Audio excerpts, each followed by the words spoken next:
Halo, selamat pagi teman-teman. Apa kabarnya hari ini? Semoga senantiasa dalam keadaan sukacita, dilimpahkan kesehatan yang luar biasa daripada Tuhan. Baik, pagi hari ini kita akan melakukan kelas kembali. Meskipun ini masih dalam minggu-minggu ETS, tapi hari ini Bu Henti meminta teman-teman untuk menyimak pemaparan materi kita hari ini. Tapi sebelum kita memulaikan kelas kita, seperti biasanya Bu Henti akan memimpin kita di dalam doa. Mari bersatu dalam doa. Tuhan Yesus, kami bersyukur kembali, mengucap terima kasih kembali kepada Engkau atas kasih-Mu dalam hidup kami. Kami mengucap syukur untuk waktu yang Engkau beri, untuk kesehatan yang Tuhan limpahkan, dan untuk sukacita dan sejahtera yang Tuhan anugerahkan dalam hidup kami. Pagi hari ini Tuhan, kami menyerahkan hidup kami ke dalam tangan-Mu. Kami percaya bahwa cinta kasih-Mu senantiasa memenuhi hidup kami.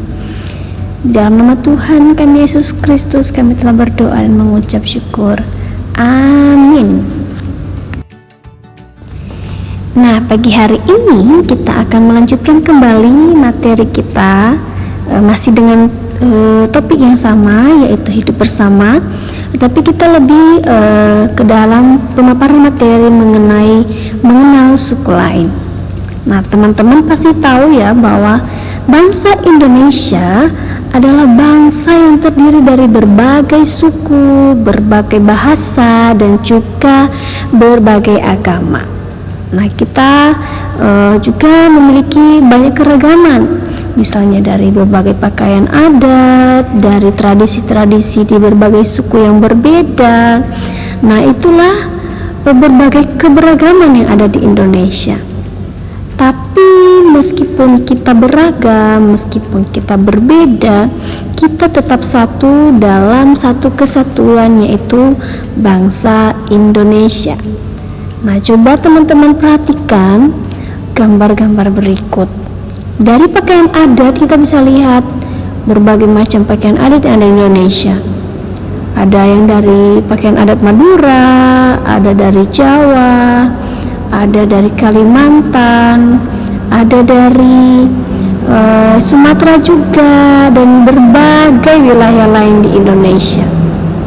Nah, bukan hanya dari jenis pakaian adat saja, bukan hanya dari jenis suku saja, tetapi kita bisa juga melihat perbedaan seperti yang sudah Bu Henti jelaskan tadi, bahwa di Indonesia itu terdiri dari 6 agama yang diakui.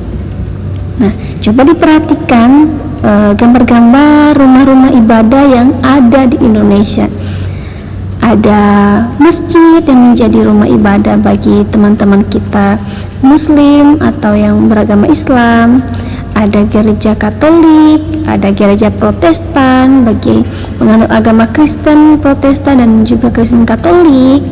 Kemudian juga ada wihara. Nah, wihara ini biasanya dipakai oleh teman-teman kita yang beragama Buddha. Nah, ada juga kelenteng, itu adalah rumah ibadah yang dipakai oleh teman-teman kita yang beragama Konghucu. Dan kemudian ada satu lagi rumah ibadah yang biasa dipakai oleh teman-teman kita yang beragama Hindu.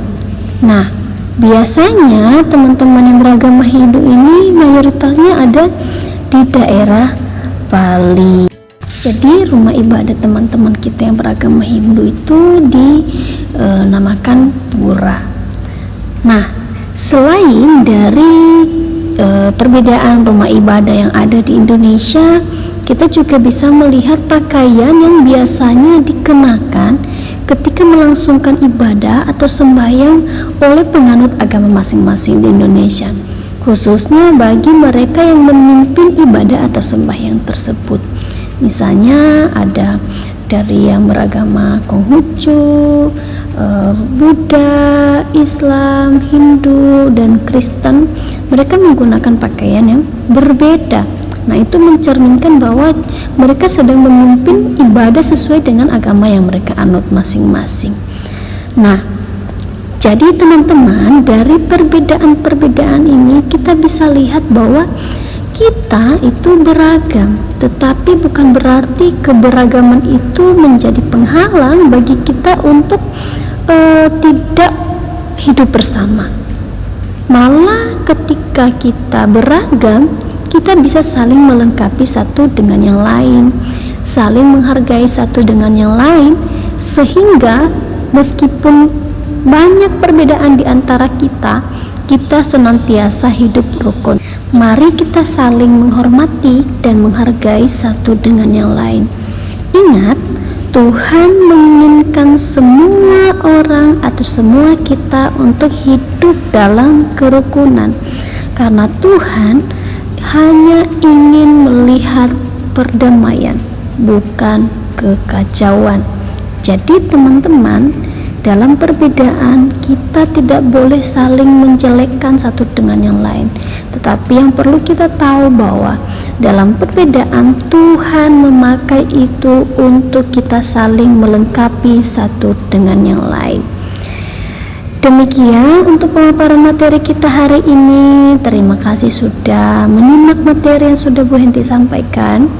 Dan sebelum kita mengakhiri kelas, seperti biasa, Bu Henti akan memimpin kita kembali di dalam doa. Mari bersatu di dalam doa. Tuhan Yesus, terima kasih untuk waktu ini. Kami sudah memahami beberapa materi yang menjadi pembelajaran kami hari ini. Tuhan memberkati. Terima kasih karena Tuhan menganugerahkan kami teman-teman yang ada di sekitar kami, yang berbeda dengan kami, untuk kami saling melengkapi satu dengan yang lain. Ini doa kami Tuhan, di dalam nama Tuhan kami Yesus Kristus, kami telah berdoa dan mengucap syukur. Amin. Tuhan Yesus memberkati. Terima kasih.